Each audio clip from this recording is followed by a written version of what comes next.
The legal formalities for creating a will are set down by Section 9 of the Wills Act 1837, which states that the will must be signed by the testator, it must be in writing, and that signature must be in the presence of at least 2 witnesses in the testator's presence and each other.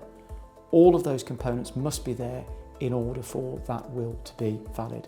A will can be written on any material as long as it's in physical form. Usually, of course, that is on paper, but it can take all sorts of other forms.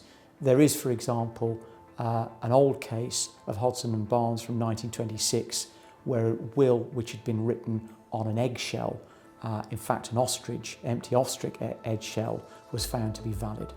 A will can be witnessed by anybody who is 18 years or older with appropriate capacity. Often the questions that we find are, can beneficiaries witness a will? The answer to that is yes, beneficiaries can witness a will and the will still be valid, but that beneficiary will lose their gift under the will.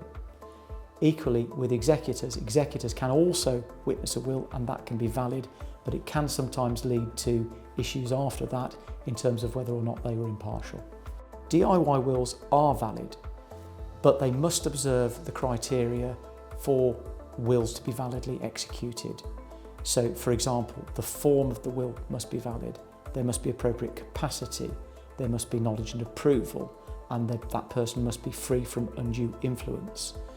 That is why we will always suggest that wills are professionally drawn, because by involving a professional, you're able to ensure that the criteria is met.